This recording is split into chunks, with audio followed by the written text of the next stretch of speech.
In May of 2022, Lamborghini announced that they would build a car to compete under the newly unveiled LMDH regulations. The car was set to compete in the WEC and Imsa, but as things sometimes go with a new car, things don't always go as planned. The program certainly has a very strong foundation under it, with the Iron Lynx team tasked with helping to develop and ultimately run the car, but sometimes no amount of preparation can prepare you for the obstacles you'll face. Now, this Lamborghini SC63 will be powered by a brand new twin-turbo V8 engine, and it also features a stellar lineup of drivers that are set to take the wheel, including Mirko Bortolotti and Danny Kvyat in the WEC, which leaves one of the other announced drivers, Andrea Caldarelli, to be the first confirmed IMSA driver, and it's also expected that Romain Grosjean will be joining the IMSA entry as well. Future Stu here. Since I've recorded this video, Lamborghini have actually unveiled their full lineup for the SC63 that will race in IMSA next year.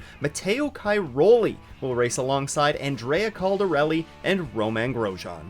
So even though this is a brand new car, we have a very strong team under it, an experienced and very talented set of drivers that will be competing in the car. So off to a pretty good start, I'd say. Now, the car, which will feature a brand new twin-turbo V8 engine, was unveiled at the 2023 Goodwood Festival of Speed. And boy, oh boy, did it ever look nice. I mean, how could you not be excited to see this car hit the track in 2024? That green and black livery matches up very nicely with the GT livery that Iron Lynx sported last year. And there's just so many elements of this car that make it look like a Lamborghini.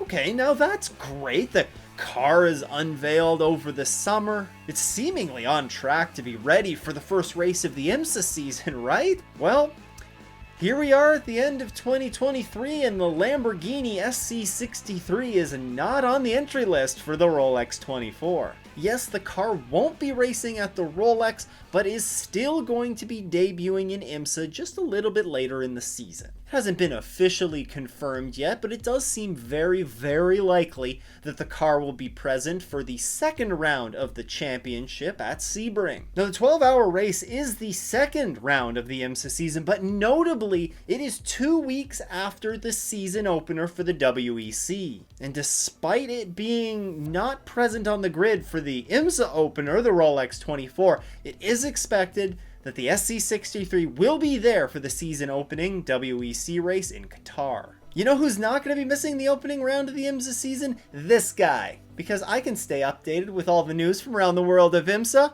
thanks to the Esses Newsletter. The Esses is an IMSA-focused newsletter, and I compile all of the relevant IMSA stories from the past week into a quick and easy 5-minute read. I'll give you my take on the news, as well as give you upcoming race previews, and generally just make sure that you stay up to date on what's going on in the world of IMSA. If you're interested, then you can sign up at offintheesses.com, or you can check the link in the description. Okay, wait, so the SC63 is going to miss the Rolex 24. I got that. But why is it going to be taking place in an IMSA-sanctioned test at Daytona a month and a half before the Rolex 24? It just doesn't make any sense. Okay, yes, it's true. The car was present in early December for an IMSA-sanctioned test at Daytona. However, this test was a requirement for IMSA to be able to gather data in order to produce some BOP for the upcoming season. I mean, they don't want a new car to be rolling onto the grid midway through the season with like no data for them to go off in building their BOP. So the test that took place from December 6th to 9th actually helped IMSA gather this data that they needed so they can help build out their early season BOP.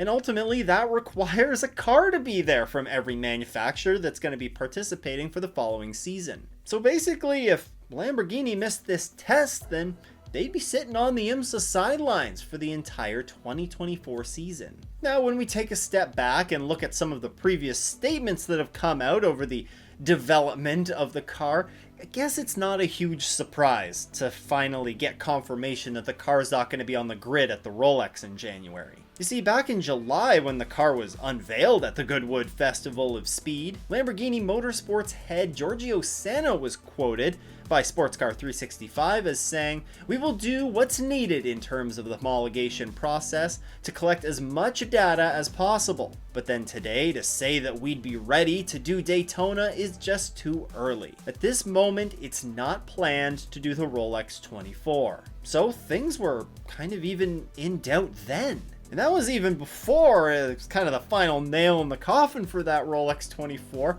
when Lamborghini actually had a pretty significant crash in testing over the summer. The accident, which took place at Paul Ricard, caused the chassis to be considered a write-off in August, and this was a huge bump in the road for their testing schedule. At this point, they were down a chassis. Thankfully, they still had a second chassis so they could continue on with some testing. But they were obviously much more limited, and then you also had to be very aware that this second chassis was the chassis that you had to use to homologate the car. I mean, you better not mess that one up. It also should be noted here that the same chassis needs to be homologated in both the wind shear tunnel in America and in the Sauber wind tunnel in Europe. So yeah, they gotta ship that car around the world in order for it to just get approved. Now, an additional chassis was rolled out shortly after, around September, so that they could continue on with additional testing. And they have had numerous successful tests since then. And they're set to do even more testing. After the Imsa scheduled test in early December, they're heading basically immediately afterwards to COTA